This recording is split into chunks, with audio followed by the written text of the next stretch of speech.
Nama Nazarudin tercantum dalam berbagai kasus terkait korupsi. Setidaknya terdapat 3 kasus besar yang menjeratnya.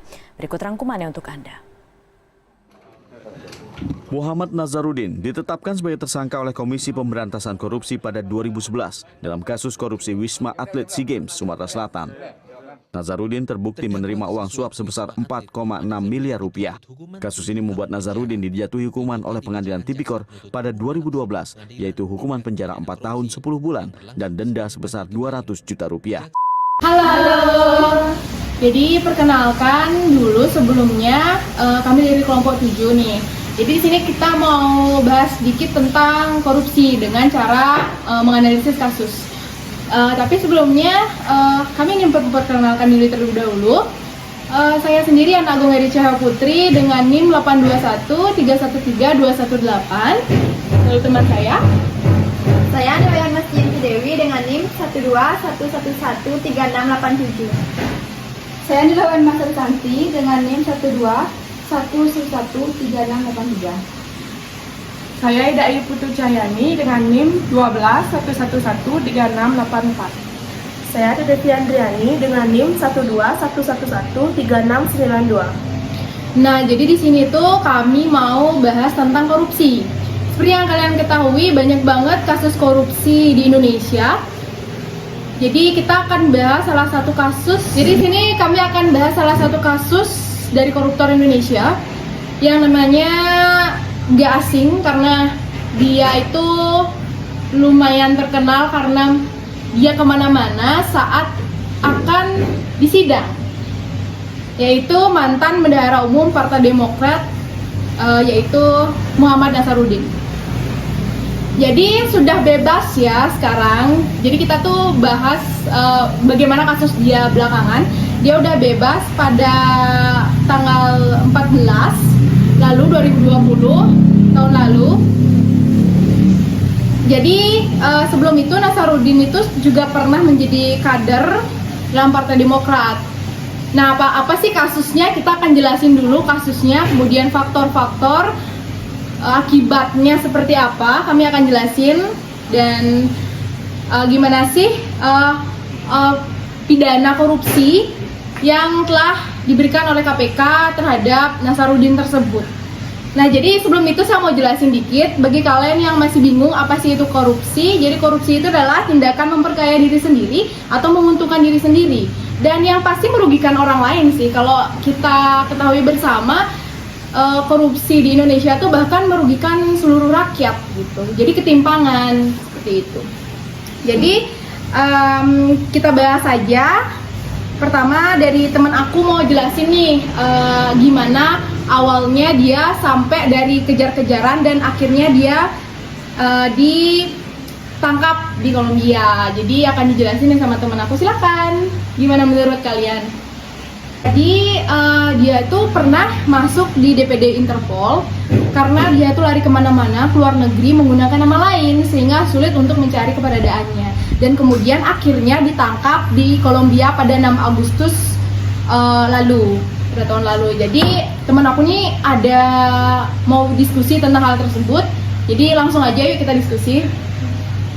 Jadi, Hakim Pengadilan Tipikor Jakarta menjatuhkan vonis hukuman 4 tahun dan 10 bulan penjara serta denda sebesar 200 juta, subsidi 4 bulan, dan kurungan penjara kepada Nazarudin pada tanggal 20 April 2012. Dan Nazarudin juga dinilai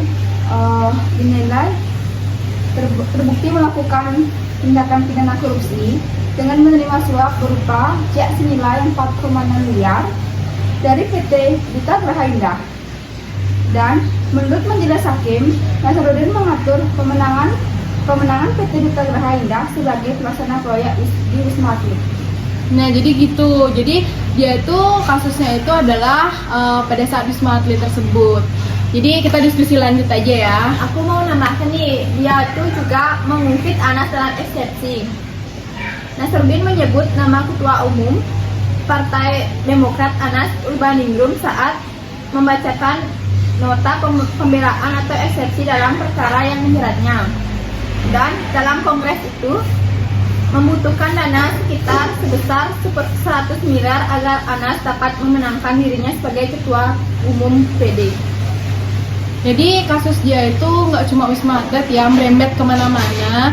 Banyak banget kasus yang dia lakukan dalam hal korupsi tersebut. Jadi gimana sih selanjutnya akan dijelaskan sama teman aku nih. Selain itu, dia juga terjerat kasus TPPU. Setelah dibui karena kasus korupsi Wisma Atlet, Nazarudin kembali ditetapkan sebagai tersangka oleh KPK dalam kasus penerimaan, gratifikasi, dan pencucian uang. Majelis Hukum Pengadilan Tipikor memvonis Nazarudin bersalah dalam kasus tersebut dan menjatuhi hukuman pidana 6 tahun penjara dan denda sebesar 1 miliar subsidi 1 tahun kurungan. Dalam perkara ini, Nazarudin didakwa menerima gratifikasi dari PT Duta Graha Indah dan PT Media Karya untuk sejumlah proyek di sektor pendidikan dan kesehatan yang jumlahnya mencapai 40,37 miliar. Nah banyak banget kan. Gimana nih kalau misalnya semua pemerintahan kayak gitu pasti bakal rugi banget kan negara kita. Jadi itu ada suap, gratifikasi itu dilakukan oleh seorang aja. Memang ada beberapa oknum yang diajak, namun itu sangat merugikan banget dari beberapa kasus yang dia udah lakuin. Jadi bakal dijelasin dulu lebih lanjut gimana selanjutnya proses hukumnya. Jadi silakan. Nazarudin pun sempat mengungkapkan bahwa dirinya mengetahui 11 kasus korupsi yang menyeret sejumlah anggota DPR. Hal itu disampaikan Nazarudin saat diperiksa KPK sebagai tersangka kasus pencucian uang pada tanggal 31 Maret 2013. Sejumlah proyek yang ia sebutkan antara lain adalah proyek pengadaan KTP elektronik, pesawat Merpati MA60, serta proyek-proyek pembangunan gedung institusi pemerintah. Proyek EKTP tersebut merugikan negara senilai 2,3 triliun dan menyeret sejumlah nama sebagai tersangka, termasuk mantan Ketua DPR Setia Novanto. Nah, jadi seperti yang aku jelasin tadi, mereka tuh kerjasama, jadi nggak bisa sendiri. Dari sana pun banyak faktor-faktor yang menyebabkan halnya terjadi korupsi tersebut. Ada faktor internal dan eksternal. Yang pertama ada internal nih, karena mungkin sifat tamak dan rakus ya teman-teman ya. Jadi dia merasa nggak puas, padahal yang seperti yang kita ketahui gaji dari pemerintahan itu emang udah besar banget termasuk tunjangannya. Terus moralnya juga, kalau kita bicara moral sih emang kalau udah korupsi gitu kita udah mempertanyakan nih moralnya itu bagus apa enggak sih gitu loh. Secara dia tuh mewakili kita kan sebagai rakyat. Ya habis itu gaya hidupnya mungkin konsumtif. Jadi apa-apa yang dia inginkan harus dia dapatkan seperti itu. Jadi itu yang menyebabkan dia menjadi berperilaku koruptif sehingga menimbulkan korupsi. Dan kemudian ada faktor eksternal. Jadi selain internal ada eksternal. Dalam bidang politik karena bekerja di pemerintahan, politiknya tidak ada kontrol dari lembaga. Jadi lembaga-lembaga yang lain itu kebablasan istilahnya. Tidak tahu bahwa dia setelah kejadian baru tahu. Bahkan dia pun sempat melarikan diri. Gitu. Artinya kurang banget kontrol dari lembaga-lembaga yang ada. Kemudian ada masalah sosialnya.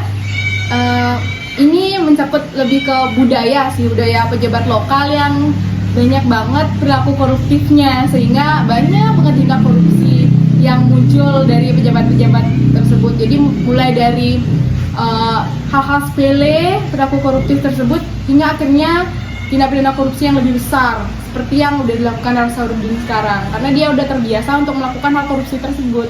Jadi tidak jadi masalah buat dia untuk ingin melakukan perilaku korupsi yang lebih besar daripada yang biasanya dilakukan oleh pejabat-pejabat lokal, karena dia udah terbiasa gitu. Jadi budaya, jadi pejabat-pejabat itu.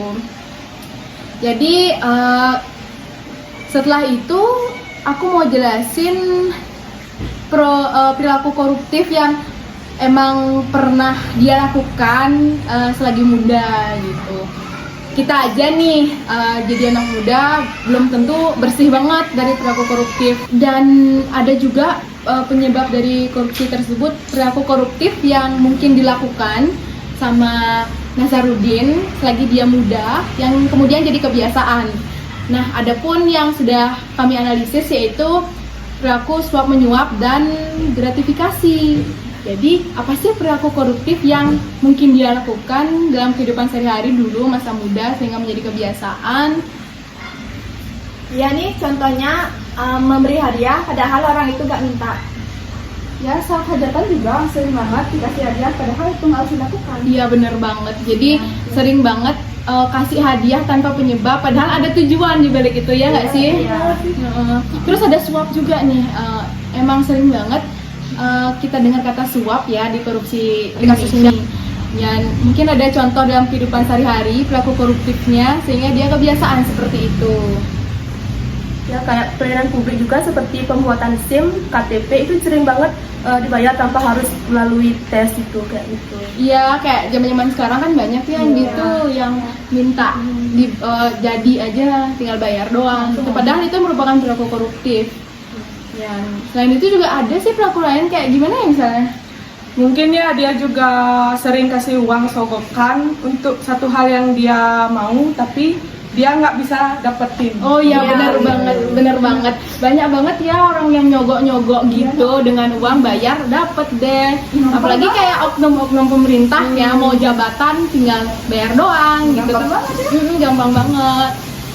Ya, jadi itu adalah faktor-faktor dan kemungkinan yang mereka lakukan selagi mereka muda mungkin ya jadi kebiasaan. Jadi kita sebagai generasi udah tahu nih mana yang benar yang mana yang salah, tapi ketika udah lihat uang kadang-kadang udah buta aja gitu, susah banget gitu. Jadi dari sekarang kalau bisa kita tanamkan budaya bebas dari korupsi. Kita sebagai mahasiswa yang punya idealis sudah sepatutnya kita memerangi korupsi tersebut dengan cara mengedukasi dari berbagai media. Kan sekarang udah canggih banget kan ya teman-teman ya. Jadi banyak banget media saluran yang bisa kita gunakan untuk memerangi korupsi ini. Apalagi sekarang di Indonesia benar-benar marak banget korupsi. Jadi kita sebagai generasi yang kena dampaknya banyak banget. Apalagi sekarang nih pandemi gini kerasa banget dampaknya bagi kita. Jadi sekian dari kami untuk podcast hari ini. Mohon maaf apabila ada kesalahan kata dan gerak-gerik kita yang tidak berkenan di hati kalian.